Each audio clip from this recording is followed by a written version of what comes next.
Bonjour à tous et bienvenue sur ma chaîne YouTube. Je m'appelle Vikas Nera et dans la vidéo d'aujourd'hui, nous allons voir comment activer l'archivage sur une boîte mail utilisateur, y compris la procédure et ses avantages. Nous aborderons tout ce que vous devez savoir. Rendez-vous dans le centre d'administration Exchange pour en savoir plus sur l'archivage et découvrir son utilisation. Nous détaillerons toutes les étapes. Après avoir ouvert le centre d'administration Exchange, je vous expliquerai ce qu'est une archive. Une archive est en fait une boîte mail secondaire, distincte de votre boîte mail principale. Je vais vous faire une démonstration. Je suis connecté à un compte avec l'archivage activé.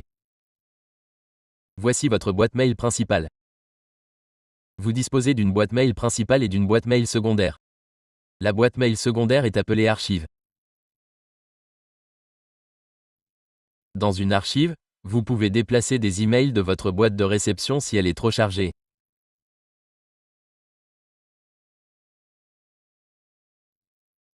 Vous pouvez également choisir une base de données distincte pour l'archive. Vos données peuvent ainsi être stockées dans deux bases de données. Vous pouvez utiliser la même base de données ou en choisir deux différentes. Par exemple, je travaille actuellement avec un nouvel utilisateur. Je l'ai sélectionné. Lorsque je le modifie, je vois les détails de la base de données dans laquelle cette boîte aux lettres est stockée. Il s'agit de la base de données DB1.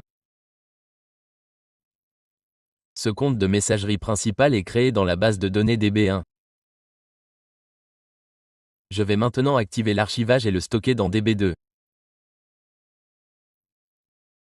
Je le sélectionne dans la barre latérale.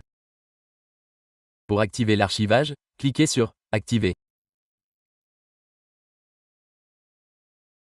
Après avoir cliqué sur « Activer », un message vous demande dans quelle base de données vous souhaitez stocker les emails archivés.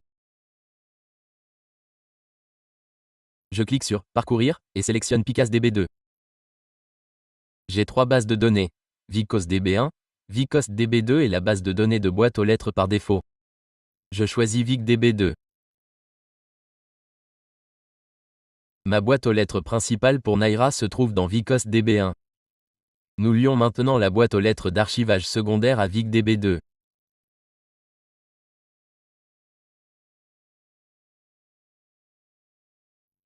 Voilà, c'est fait. J'ai également terminé l'étape. Voyons voir, voici l'entrée pour Naira. Cet utilisateur a maintenant quelque chose à côté. Il est également indiqué « Archive » car je l'ai activé pour ce compte. Vous pouvez consulter les détails et apporter des modifications si nécessaire.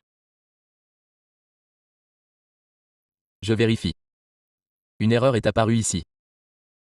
Il est indiqué que l'utilisateur s'est connecté à la boîte aux lettres de l'utilisateur Naira. Il est indiqué qu'il n'y a aucune donnée à renvoyer après la connexion de l'utilisateur. Il s'agit simplement d'un avertissement, pas d'un problème. OK, vérifions.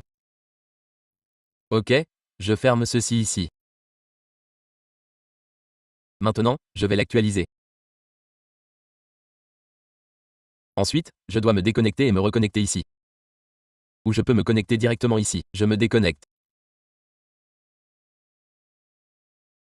Maintenant, je me connecte au compte Naira ici. OK, je saisis mon mot de passe ici et je clique sur « Se connecter ». Auparavant, cela ressemblait à ceci. OK, maintenant vous voyez qu'une nouvelle section est apparue ici. Voici une section. Ceci est votre boîte aux lettres principale et ceci est l'archive en place Naira, votre boîte aux lettres secondaire.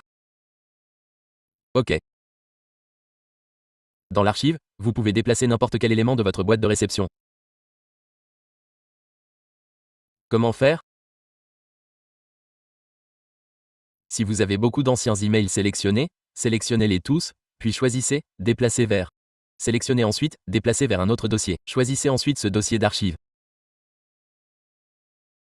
OK. Sélectionnez « Archives existantes ». Vous pouvez également en conserver une copie si vous le souhaitez en sélectionnant cette option. Cliquez ensuite sur « Déplacer » et tous ces emails seront transférés ici.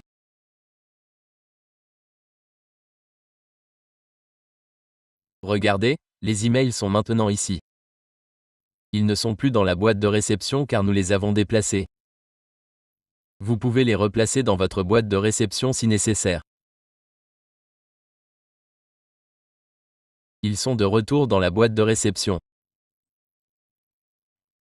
De là, vous pouvez également les déplacer directement vers les archives. OK. Tous vos emails seront donc stockés ici et auront été supprimés de la boîte principale. Par exemple, si vous avez beaucoup d'emails, vous pouvez les transférer de la boîte principale vers la boîte secondaire comme ceci. Pour désactiver cette option, sélectionnez-la et cliquez sur « Désactiver ». Cela désactivera la fonction d'archivage pour cette boîte.